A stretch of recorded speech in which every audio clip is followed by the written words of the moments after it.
Morning friends, চলে এসেছি আমরা আমাদের আজকের লাস্ট আইটিনারি বোটিং রাইড।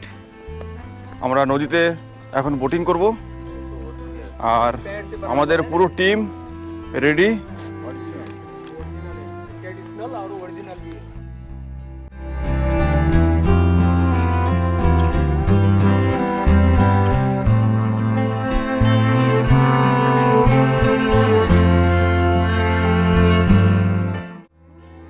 নমস্কার বন্ধুরা, welcome to my channel front point riding. নেপালের চিতওয়ান ন্যাশনাল পার্ক ভ্রমণের এটি দ্বিতীয় এপিসোডের ভিডিও। প্রথম এপিসোডের ভিডিওতে আমি দেখিয়েছি ন্যাশনাল পার্কে জিপ সাফারি, আর আজকের এই দ্বিতীয় এপিসোডের ভিডিওতে আমি আপনাদেরকে নিয়ে যাব কায়াক সাফারি অর্থাৎ ক্যানয় রাইডে। আজকের এই ভিডিওতে আমি ইনফরমেশন দেব কায়াক সাফারি অর্থাৎ ক্যানয় রাইডের বিস্তারিত বর্ণনা, যেমন কিভাবে টিকিট বুক করবেন, কত খরচ, কোথায় রাইড হবে, কোথায় রাইড শেষ হবে, কতক্ষণে রাইড হবে, ইত্যাদি ইত্যাদি।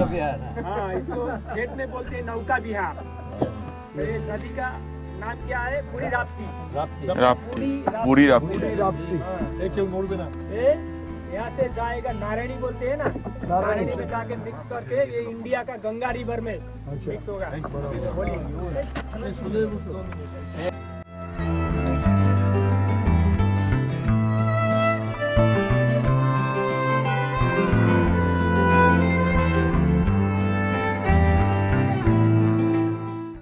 শুরু হলো আমাদের কায়াক সফর বা ক্যানয় রাইড। চিতওয়ান ন্যাশনাল পার্কের লাইফ লাইন যাকে বলা হয় সেটি হলো রাপ্তি নদী, বা লোকাল ভাষায় যাকে বলা হয় বুড়ি রাপ্তি নদী। সেই নদীতে এই কায়াক সফরটি হয়। প্রথমেই বলি, এই কায়াকগুলো বা ক্যানয়গুলো তৈরি হয় শিমুল কাঠের গুঁড়ি থেকে। একটা সিঙ্গেল গাছের গুঁড়িকে কেটে নৌকার আকারে বা কায়াকের আকারে তৈরি করা হয় এবং তাতে করেই এই ক্যানয় রাইড হয়ে থাকে। এক একটি কায়াকের ক্যারিং ক্যাপাসিটি হলো 8 থেকে 10 জন অ্যাট এ টাইম।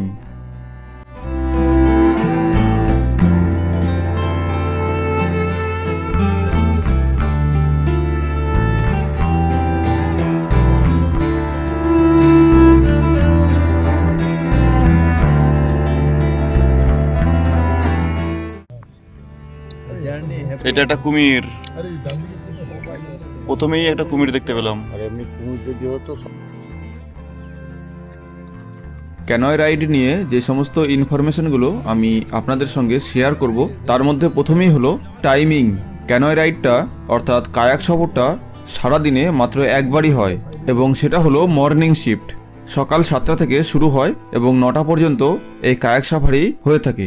দুপুর বা বিকেলে কোনো কায়াক সাফারি হয় না। নেক্সট হলো টিকিট অর্থাৎ কত খরচ। টোটাল কায়াক সাফারি 3টে পার্টে হয়ে থাকে, যার মূল আকর্ষণ হলো ক্যানয় রাইড বা কায়াক সফর বা কায়াক রাইড, এবং কায়াক রাইড শেষে জঙ্গল ট্রেকিং এবং জঙ্গলের মধ্যে এলিফ্যান্ট স্যাংচুয়ারি এবং ক্রোকোডাইল স্যাংচুয়ারি সেগুলো ভিজিট করা, এবং সবশেষে রাপ্তি নদীর উপরে একটি হ্যাঙ্গিং ব্রিজ, তার উপর দিয়ে হেঁটে যাওয়া। এই হলো কায়াক সফরের টোটাল আইটিনারি। কায়াক সফরের জন্য টিকিট হলো পার হেড 1000 টাকা করে। এই 1000 টাকায় টোটাল 4টে আইটেম ইনক্লুডেড থাকে। টিকিটটা দুইভাবে করা যায়। প্রথমত কাউন্টারে এসে করতে পারেন, সেক্ষেত্রে একটু লাইনে দাঁড়াতে হয় এবং একটু সময় সাপেক্ষ। সবথেকে ভালো হয় যে হোটেলে আপনারা উঠবেন সেই হোটেলেই বলে রাখলে ওরা আগে থেকেই টিকিট করে রাখে। আমরা সেটাই করেছিলাম, আপনারাও সেটা করতে পারেন, তবে সেক্ষেত্রে কোনো এক্সট্রা চার্জ দিতে হয় না এবং হেডেক ফ্রিভাবে সরাসরি হোটেল থেকে কায়াক সফর স্টার্টিং পয়েন্টে চলে এসে আপনারা কায়াকে উঠে এনজয় করতে পারবেন। তবে হোটেল থেকে কায়াক সফরের যে স্টার্টিং পয়েন্ট সেটা একটু ডিস্টেন্স আছে। এই কায়াক সফরের স্টার্টিং পয়েন্টে আসার জন্য আপনাকে হোটেলের ডিস্টেন্স ওয়াইজ গাড়ি বুকিং করার প্রয়োজন হতে পারে। সেক্ষেত্রে আপনি হোটেল থেকে অগ্রিম জেনে নেবেন যে ওখানে কিভাবে পৌঁছাবেন বা কী ধরনের অ্যামিনিটিসগুলো অ্যাভেলেবেল আছে।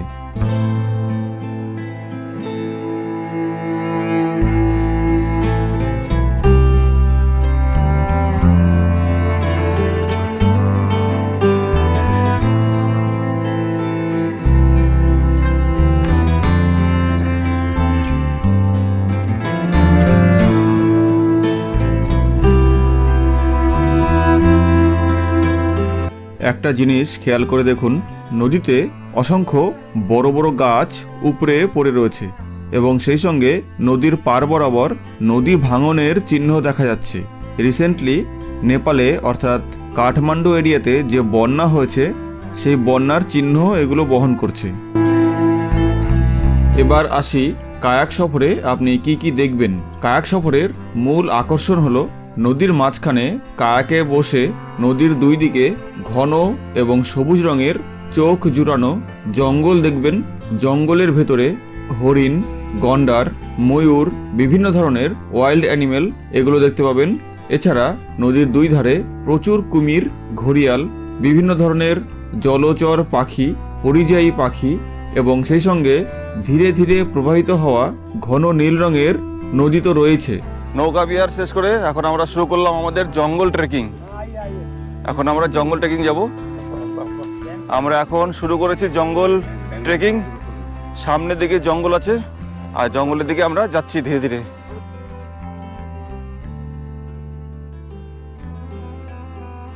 চিতওয়ান ন্যাশনাল ফরেস্টে বোটিং করার পরে এটাও একটা ইভেন্ট যেখানে এসে আপনারা জঙ্গল ট্রেকিং করতে পারবেন এবং সামনে থেকে যদি ভাগ্য ভালো হয় জঙ্গলের যে ওয়াইল্ড অ্যানিমেল সেগুলো দেখা যাবে।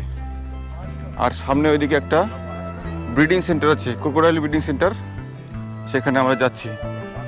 আর ওই দূরে ওখানে একটা ব্রিজ আছে, হ্যাঙ্গিং ব্রিজ, ওখানে আমরা উঠবো একটু পরে। ওই ব্রিজটাতে নদীর উপরে একটা হ্যাঙ্গিং ব্রিজ।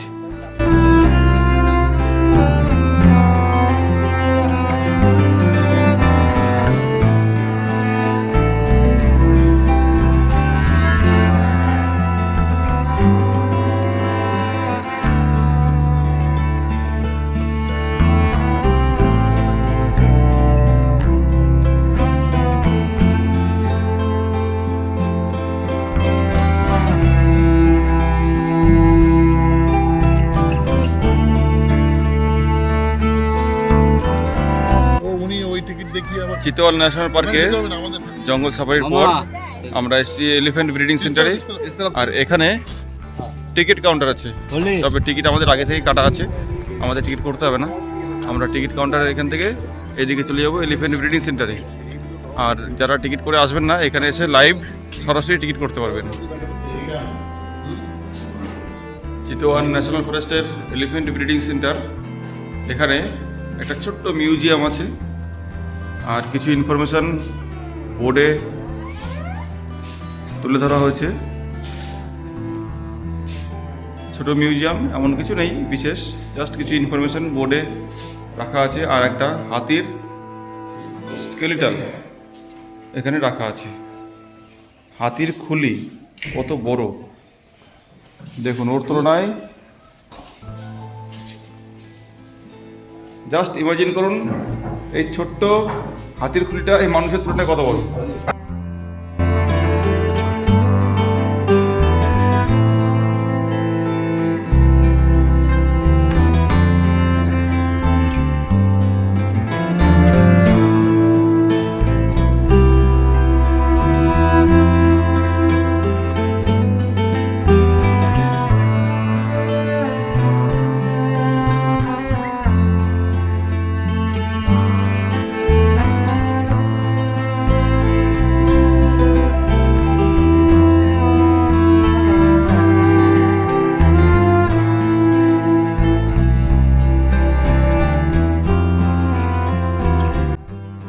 রাপ্তি নদীতে ক্যানোয় রাইড করার পর আমরা এখন চলে এসেছি চিতওয়ান ন্যাশনাল ফরেস্টের বিশেষ আকর্ষণ এলিফ্যান্ট ব্রিডিং সেন্টারে। তো আমরা এখন রয়েছি সেই এলিফ্যান্ট ব্রিডিং সেন্টারে। এখানে প্রায় 100-রও বেশি হাতি রয়েছে। এই ব্রিডিং সেন্টারের মূল উদ্দেশ্য হলো হাতির কৃত্রিম প্রজনন এবং হাতির পরিচর্যা এবং সেই সঙ্গে হাতি সংক্রান্ত বিভিন্ন বিষয়ে রিসার্চ করা।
চিতওয়ান ন্যাশনাল ফরেস্টে এলিফ্যান্ট ব্রিডিং সেন্টার দেখার পর আমরা এখন চলে এসেছি আরও একটি আকর্ষণ, হ্যাঙ্গিং ব্রিজ।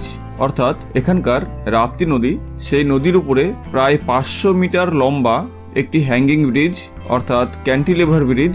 সেই ব্রিজে সকালবেলার জঙ্গল সাফারির এটিও একটি বিশেষ আকর্ষণ। এই ব্রিজটির বিশেষত্ব হলো সমস্ত ব্রিজটা লোহার কেবল, লোহার নেট এবং লোহার পাতি দিয়ে তৈরি করা। তবে এই ব্রিজ দিয়ে কোনো গাড়ি চলে না, শুধুমাত্র হেঁটে নদীর এপার থেকে ওপারে যাওয়ার জন্য ব্রিজটা ব্যবহার করা হয়। এবং আরও একটা বৈশিষ্ট্য হলো একটু জোরে বাতাস বইলেই ব্রিজটা বেশ দুলতে থাকে। এছাড়া লোকজন যাতায়াত করলেও এই ব্রিজটা এদিক ওদিক দুলতে থাকে, যেটা একটা বিশেষ অ্যাডভেঞ্চারের কারণ হয়। তো আমরা এখন হেঁটে চলেছি চিতওয়ান ন্যাশনাল ফরেস্টের আজকের শেষ আকর্ষণ, রাপ্তি নদীর উপরে ক্যান্টিলিভার ব্রিজ বা হ্যাঙ্গিং ব্রিজ। অনেকে এটাকে চিতওয়ানের স্কাই ওয়াকও বলে থাকেন, তবে এটা স্কাই ওয়াকের মধ্যে পড়ে না, এটা একটা জাস্ট লোহার তৈরি হ্যাঙ্গিং ব্রিজ।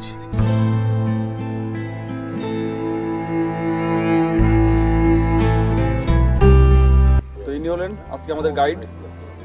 এখানে যে বোটিংটা হলো আমাদের, সেই বোটিংটার গাইড ইনি। এইখানকার বোটিং সম্পর্কে এবং এখানকার যে ন্যাশনাল ফরেস্ট আছে, এখানকার এই ন্যাশনাল ফরেস্ট সম্পর্কে কিছু বলবেন। तो सर जी पहले आप बताइए यहाँ का ब्रीफिंग हिस्ट्री क्या है? ये नेशनल पार्क, चितवन नेशनल पार्क है, बहुत बड़ा है, बहुत बड़ा है, बहुत बड़ा है। लेकिन ये वर्ल्ड में फेमस है और हेरिटेज साइट में भी ये सूचीकृत है। वर्ल्ड हेरिटेज 1984 में ये तो नेशनल वो इंटरनेशनल है ना, वर्ल्ड हेरिटेज साइट में सूचीकृत हुआ है। लेकिन ये नेपाल के सबसे पुराने नेपाल का सबसे पुराने नेशनल पार्क है नेशनल और इसका स्थापना 1973। 1970 हाँ, और इसका एरिया है अभी 952.63 square kilometre. And yeah, we have and then we have like 69 different types of mammals, स्तनधारी जानवर, more than 650 species of bird, reptiles, amphibians, fish, whatever, everything we have. And we are really proud to say the Chitwan is the motherland of the rhino. अच्छा, motherland of rhino. Yes, and well, you know, in this part, this is the third destination of the Nepal. of the Nepal. Yeah, और यहाँ पे जो जानवर होता है ना, इंसान पर अटैक करता है? करता है। मेरे को 6 महीने आगे ये भालू, मैं 2 फॉरेनर टूरिस्ट को लेके गया था अंदर जंगल पैदल यात्रा में। हाँ, और उसी समय भालू पर्यटक को आक्रमण किया अच्छा और मैं चला गया बचाने के लिए तो सक्सेस हो गया, लेकिन मैं घायल हो गया। अच्छा अच्छा, भालू अटैक किया था? हाँ, और साल में ऐसा कितना भालू थे उसमें? 2, एक माँ और एक बच्चा। अच्छा, एक माँ था, बच्चा हाँ। था, आपके ऊपर अटैक कर दिया? हाँ, मैं तो 30 साल से यहाँ काम करने वाले हैं तो गाइड में। तो 30 साल कुछ नहीं हुआ, लेकिन तब हो 6 गया? महीने हो गया, 6 महीने आगे। 6 months back? This is a kind of accident, I think. Yes, yes. And you know the things, people they will come to visit here to know something, and they will pay to see something. That's why, so that is our response. We'll take them inside the park on our risks. हाँ, वो तो ठीक है, हाँ। वो तो है। तो भालू ने अटैक किया था? हाँ। कभी यहाँ पे टाइगर होता है ना, टाइगर अटैक टाइगर भी अटैक किया है, लेकिन मेरे को तो नहीं, लेकिन और गाइड कोई और लोग guide को attack गाइड को, और हाथी, गंडा। हाँ, अच्छा अच्छा, तो ठीक है सर जी, thank you for your information. Thank you also. बाद में हम आएंगे फिर और आपसे कांटेक्ट करेंगे। हाँ जी, okay, thank you. You welcome, please. তো ফ্রেন্ডস, নেপাল ট্যুর অক্টোবর 2024 আমাদের এখানেই শেষ হলো। আজকে আমাদের নেপাল ট্যুরের শেষ দিন, আর আজকে আমরা চিতওয়ান থেকে ফিরে যাব বাড়ির উদ্দেশ্যে। আমাদের রক্সল থেকে ট্রেন আছে, তারপর ওখান থেকে ট্রেন ধরে আমরা রওনা দেব যে যার বাড়ির উদ্দেশ্যে। তো আমাদের নেপাল ট্যুর এখানেই শেষ হলো আজকে। আর সেই সঙ্গে আমাদের নেপাল ট্যুরের ডে বাই ডে যে সমস্ত ভিডিওগুলো আমি আমার চ্যানেলে আপলোড করেছি, সেগুলো আপনারা নিশ্চয়ই দেখেছেন। আশা করি ভিডিওগুলি আপনাদের ভালো লেগেছে, আপনাদের কাজের হবে। আপনারা যারা নেপাল ট্যুরের প্ল্যান করছেন বা নেপাল ট্যুরে আসার পরিকল্পনা করছেন, তাদের ক্ষেত্রে বিশেষ করে যারা ফার্স্ট টাইম নেপালে আসবেন তাদের ক্ষেত্রে এই ভিডিওতে যে সমস্ত ইনফরমেশনগুলো আছে বেশ কাজের হবে বলে আমি মনে করি। তো আমার চ্যানেলের এই সমস্ত ভিডিওগুলো day by day episode wise যে সমস্ত ভিডিওগুলো দিয়েছি সেই ভিডিওগুলো আপনাদের কেমন লাগলো সেগুলো অবশ্যই কমেন্ট বক্সে জানাবেন। আর আমার চ্যানেলে যারা নতুন এসেছেন তাদের কাছে রিকোয়েস্ট রইল অবশ্যই আমার চ্যানেলকে সাবস্ক্রাইব করবেন এবং ভিডিওতে লাইক শেয়ার এবং কমেন্ট করে পাশে থাকার অনুরোধ রইল। এবং সকলকে আজকে আরও একবার অনেক শুভেচ্ছা, থ্যাঙ্কস জানিয়ে ভিডিও এখানেই শেষ করলাম। সকলে অনেক ভালো থাকবেন। Good bye.